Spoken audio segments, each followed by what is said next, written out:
بسم اللہ الرحمن الرحیم۔ بغیر تجوید کے قرآن مجید پڑھنا غلط ہے، گناہ ہے، حرام ہے۔ اس کا یہ مطلب نہیں کہ آپ قرآن مجید پڑھنا چھوڑ دیں۔ قرآن مجید پڑھنے کے ساتھ ساتھ ہمیں چاہیے کہ مخرج کو، تلفظ کو درست کرنا چاہیے۔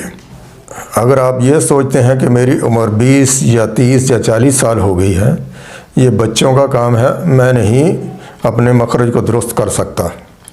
میرا سوال ان سے یہ ہے کہ جب کوئی آدمی اپنے ملک سے دوسرے ملک جاتا ہے تو کیا اس کی عمر کم ہوتی ہے؟ کم از کم تو 20 سال کا ہو گئی نا۔ جب وہ 2 یا 3 سال کے بعد واپس آتا ہے تو اس ملک کی زبان بولنا شروع کر دیتا ہے۔ تو یہ کیسے ہو سکتا ہے؟ یعنی درہم و دینار کی زبان سمجھ سکتا ہے، اگر نہیں سمجھ سکتا تو قرآن کی زبان نہیں سمجھتا۔ انسان کے اندر قوت ارادی ہونا چاہیے۔ جب انسان کا ارادہ پختہ ہو تو وہ کچھ بھی کر سکتا ہے، لیکن طریقہ جب بڑی عمر ہو جائے اس کا طریقہ کچھ الگ ہے۔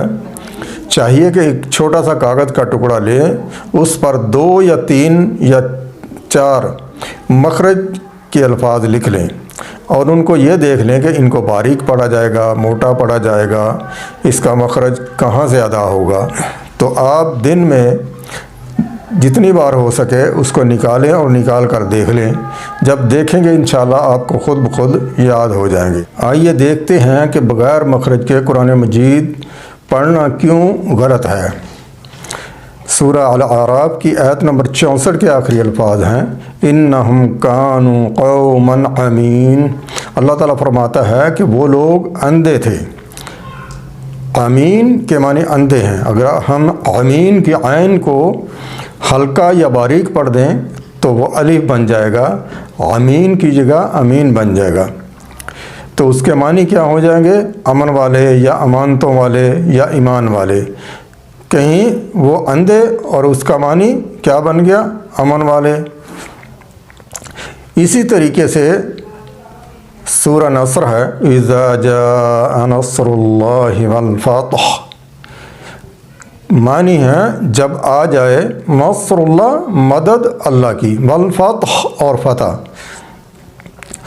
تو نون صاد را نصر، اگر صاد کو باریک پڑھ دیں تو سین بن جائے گی، تو معنی ہو جائیں گے چیل۔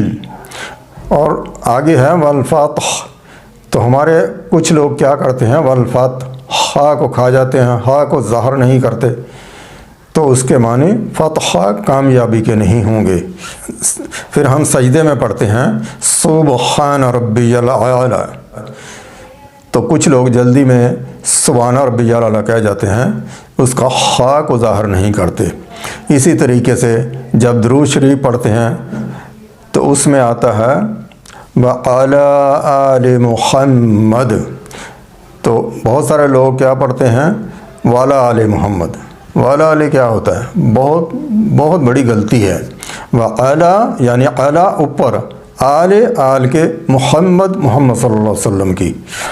پھر پڑھتے ہیں لا اقسم بیوم القیامہ، لا اقسم، قاف کو ہم ہلکا کاف، چھوٹا کاف اور باریک کاف پڑھ جاتے ہیں تو وہ درست نہیں ہوتا۔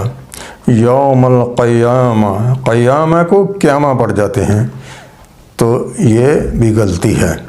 انشاءاللہ اس کے بعد جو ویڈیو آئے گی وہ مخرج پر ہوگی کہ کون سا الفاظ کہاں سے اس کی ادائیگی ہے، تو کیسے پڑھا جائے گا۔ جزاکم اللہ خیر۔